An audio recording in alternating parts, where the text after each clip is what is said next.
I've been working with a lot of people recently who keep questioning themselves. They second guess every decision they make, and as a consequence of that, they self-sabotage. And many of them just don't even move forward with what they want to move forward with. And this keeps people in like a feast or famine mentality, and it keeps people in a have to mentality. This is mostly in the context of people who are entrepreneurs, high-level executives, and business professionals, where they're so used to functioning in chaos. They're so used to solving problems, but what happens is they have a lot of internal conflict, a lot of internal chaos, and they have a lot of internal stress. When you get out of that stress state of mind, you're able to focus so much more. You're able to feel so much better about yourself. You're able to accept the decisions that you're making and even accept the challenges that you are experiencing as those workable challenges that you can work through instead of perseverating on or instead of just giving up. So here is a little bit of coaching advice that I give to my high-level executives, entrepreneurs, high-level business professionals, just to help them function a little bit more and to spark some wisdom and some insight and some deeper knowledge into how and why they're working the way they're working. Now, if you don't know who I am, hi, my name is Candell. I'm known worldwide as the Anxiety Relief Guy, and I specialize in helping entrepreneurs, business professionals, executives, and CEOs who are struggling with feeling stressed and worried, and who are struggling with that low-level anxiety that creeps up on them. And once they break out of that state of mind and they live more in a world of acceptance, a world of presence, they can focus much better, they feel more confident, they're sure of their decisions. And this is all from making some tweaks to their mind, some activation to the parasympathetic nervous system, stimulating of the nervous system, and also conditioning the body as well. So it's a 3-tier approach that I take with people, but it all does start with the mind. So a lot of people will think, oh my gosh, I just feel really stressed. But those feelings actually come from somewhere, and they come from your mind. So what happens is we have a thought, and that thought turns into feelings, sensations, and emotions, and those feelings, sensations, and emotions turn into behaviors, reactions, and responses, where we literally start overreacting to how we're feeling based on how we're thinking. Now, often though, this process happens so fast that we don't even realize there's a thought that's connected to the emotion. Many times we think the emotion is reinforced by a thought, which it is, but the thought always happens first, then comes an emotion, then comes a response or reaction or behavior. So all those three things are strung together. Now, a lot of people, they just keep going feeling stressed. And oftentimes they'll start avoiding things that makes them feel stressed out, or they'll second guess themselves, or they'll question decisions that they make. And they start to dread anything that will make them question or second guess themselves. And they learn how to operate in a very confined place of being stressed, and then they start to have panic attacks, and they start to feel overwhelmed, and they start to get burnt out. And it's not a great place to be. So what's a foundation of change? What are some small tweaks that we can make? Well, it starts with education. It starts with what's really going on. A lot of people think that stress is just purely mental, and it's not. A lot of people think that stress is purely physical, and it's not. The stress is mental, it's physical, and it's also a function of the nervous system. So a lot of people think, oh, I'm just going to go to talk therapy and I'm going to talk my way through it, or I'm going to analyze everything that happened in my past, and by doing that I make sense of it, and the problems will go away. And that's not what's going to happen.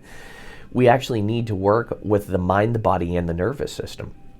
Now, when I say work with the body, I don't mean like, oh, we have to go get a massage, right? Or we have to go see a chiropractor. I'm not saying that type of body response. Yet there are certain things that we can do mentally that will condition our body to feel better, and then we start responding better.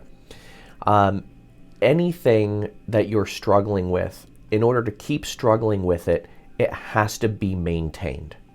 So when you think about it, this is the case with anything. Anything that keeps going, it has to be maintained. For example, if you're overweight, a good way to stay overweight is to maintain eating unhealthy foods and to be sedentary and to not exercise and not go to the gym, right? Not move your body. That's a good way to maintain being overweight.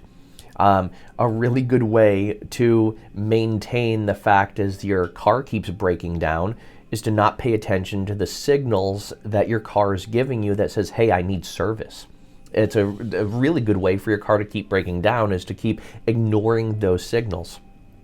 And sometimes this is what's happening with being stressed, with second guessing, with questioning ourselves. We ignore the signals and we don't pay attention to them. We keep pushing them off and pushing them off and pushing them off.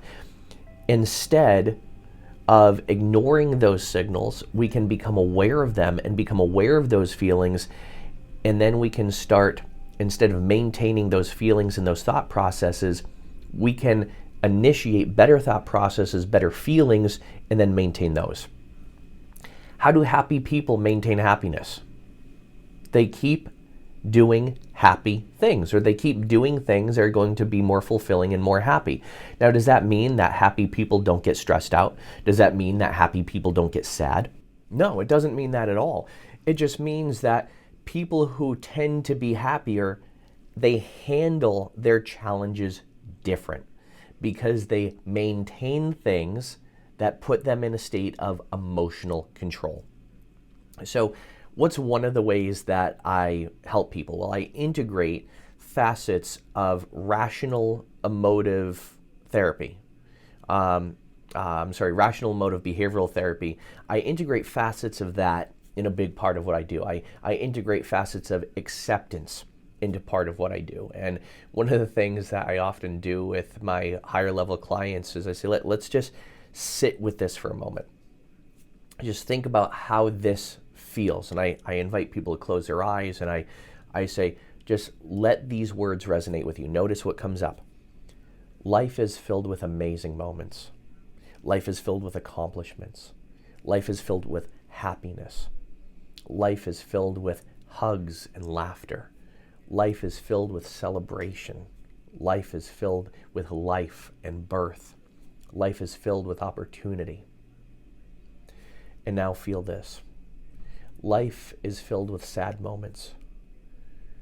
Life is filled with awful moments. Life is filled with angry moments. Life is filled with tragedy.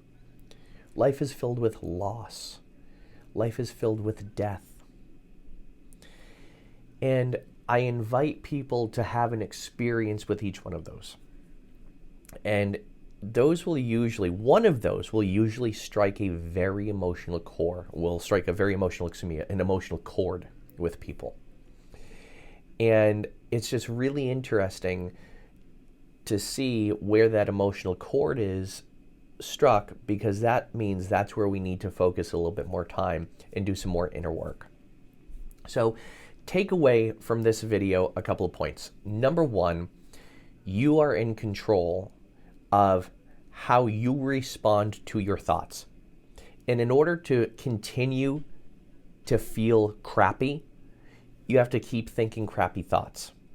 And in order to continue thinking crappy thoughts, you have to keep asking yourself really destructive questions, because that's another point that we sometimes don't realize.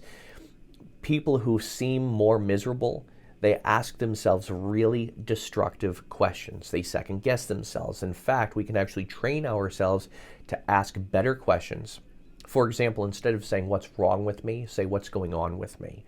Or what's going on that could be making me feel this way?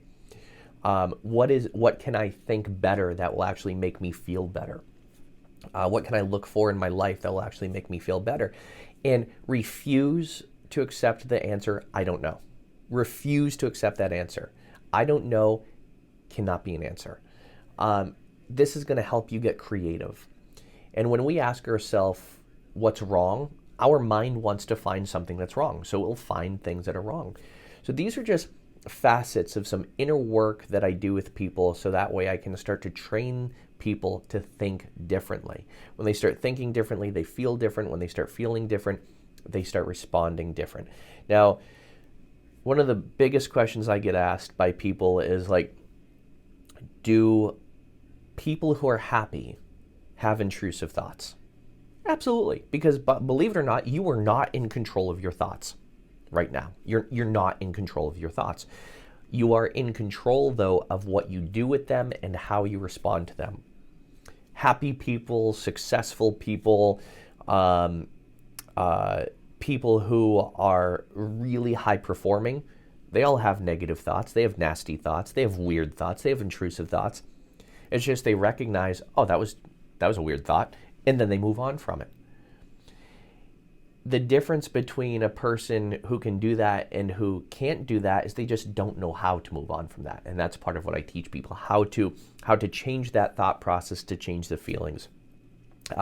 If this is something that you need help with, if you keep second guessing yourself, if you feel, even if you are living in that perfectionist state of mind and you're like, I don't think anything I do is going to be good enough, if you struggle with that constant stress and you need inner work and you need to start working on those facets of thought, feeling, emotion, and mind, body, nervous system, if you need to start working on that, I highly recommend you reach out to my team so that way you can operate your business better, you can operate your life better, so your personal and professional mind can come together so you can have more presence, more confidence, and be more passionately enthusiastic about what you do and detach from some of those uncomfortable thoughts and feelings.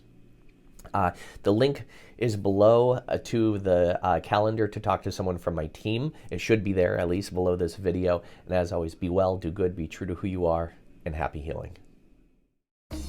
Thank you for joining me and being a part of the Anxiety Relief Revolution. If you haven't already, make sure you rate, subscribe, and give a 5-star review. It really helps me help you. Thank you so much, and I'll see you on another episode.